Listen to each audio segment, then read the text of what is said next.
Okay, so we're starting off part 2. We've talked a little bit about our fabrics. Now we already have also gone over actually the type of needle that we need, and we said some ballpoint needles. This one here is a different brand and it says Jersey, but you can see up top it says 5 Jersey ballpoint needles, so same thing. So now I need to put in a needle into my machine, and I'll do this one since I've already opened these.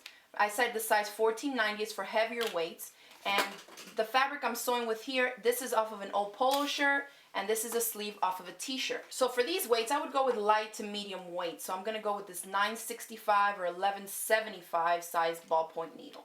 Okay, 2 of them are the 965 and 2 are the 1175. I'll go with the 1175 just because they're not the super lightweight. So let's put the needle into the sewing machine. You always want to install your needle with the flat side facing the back. The rounded portion should be facing front. Okay, I have an automatic needle threader on this machine, so I've done that. And I have my bobbin in. I'm just using some mercerized cotton thread, just all-purpose. And now I'm going to start sewing. So there is some debate about whether or not to use pins on jersey or stretch fabrics, and I've actually seen that they sell some ballpoint pins, and I guess that's so they serve the same purpose as the ballpoint needles. Remember I said you don't want to use the sharp needles, the regular ones, on stretch knits because it will damage the fibers by piercing through as it sews. So I suppose that the same thing goes for the pins if they're too sharp. But what I find is that I don't have any specific ballpoint pins. I just try to use the minimum amount possible, and what I do is I use these really small pins. I would never use something big like this one. These are like corsage pins. I would never use something like this on a stretch knit because it's going to leave a huge hole, okay? So if you have to pin, just go ahead and use either, if you can find those ballpoint pins, or just use the smallest pins that you have and try to pin minimally. What I do recommend you do if you are pinning is to pin in the seam allowance. What that's going to do is, even if you do mess up the fibers or you leave a hole, it's going to be in the seam allowance, so it's not going to affect the outside part of your finished garment or the part that's going to be seen. Now it's time to select the stitch that we're going to use to stitch our stretch knit fabrics. You generally do not want to use just a basic straight stitch, and I'll show you why. I'm selecting just a straight stitch, like I would normally just use to sew 2 pieces of woven cotton. So here's what's going to happen. I just sewed basic straight stitch, right? If the stretch is going this way, you hear that? And see what happened. I popped all my stitches.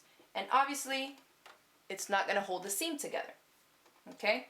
So another option that you have is to sew using a zigzag stitch. So if you have a zigzag stitch, go for that. But if you do have a machine like the one that I have here that's computerized and it has like hundreds of different decorative stitches, then you may want to look at your manual or just look on the buttons it has to see if you find what they call a stretch stitch. So here, let me show you the difference. This is a stretch stitch and this is a zigzag stitch. You can see they both kind of go zig and zag, except the zigzag just goes left to right, and then the stretch stitch is actually at a little angle. So it's a little bit tighter, but it goes straighter, more like a straight stitch. So it's kind of in between a straight stitch and a zigzag stitch. If you have something that looks like this, you definitely want to select that one. So first let's try it with a basic zigzag stitch for those of you that may not have the specific stretch stitch as a function feature on your machine. I'm just going to put it wherever your seam allowance is for your project. I'll select my zigzag stitch. And now one thing to note, if you just have a plain zigzag stitch, you can go ahead and use that. If you do have the functionality on your machine to adjust your stitch length and the width, then you can tweak a zigzag stitch to look more like a stretch stitch, okay? So all you would do is shorten the width of it a little bit and then elongate the length. So let's just do it with the basic one first so we can see what the zigzag looks like. And you see that my machine here wants to eat the fabric. And that's because I'm using just my universal foot. I'll show you all the difference when I use the walking foot in a second. But let's try it like this because some of you may not have those features. So I'm just going to sew a little bit slower.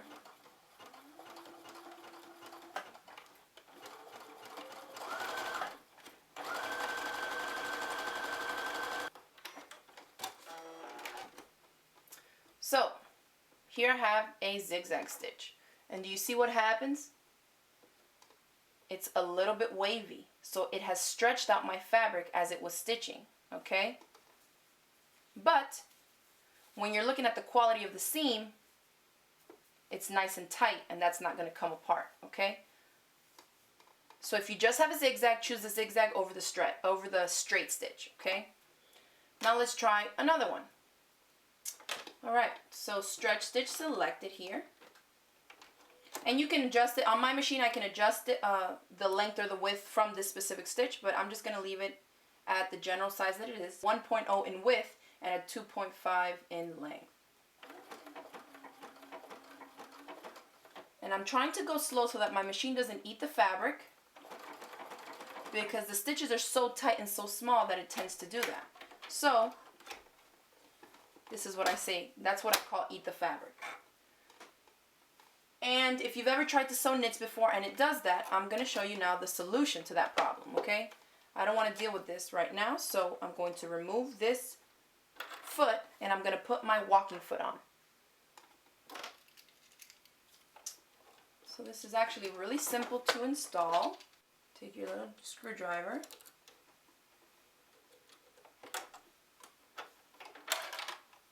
For this foot, you got to remove the little ankle piece on your machine. Okay, one last tighten, my foot's in place, good to go. So my walking foot is installed, still have the same ballpoint needle in there, and I'm going to choose my stretch stitch again, and now you can see how it stitches beautifully. I don't even have to stitch slowly because it's not eating the fabric, right? It's feeding it. The foot is helping feed the fabric from the top, and then the feed dog's on the machine from the bottom.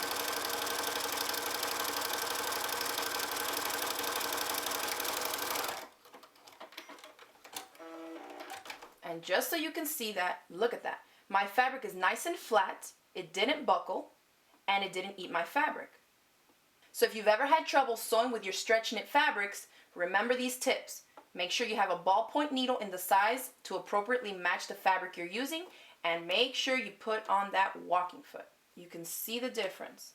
One is nice and flat. So even if you don't have a stretch stitch, go ahead and use that zigzag stitch for your stretch knit seams.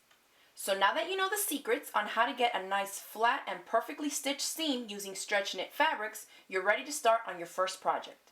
And if you enjoyed this video, part 2 of my Sewing with Knit series, go ahead and hit this video with a thumbs up, and thanks for watching.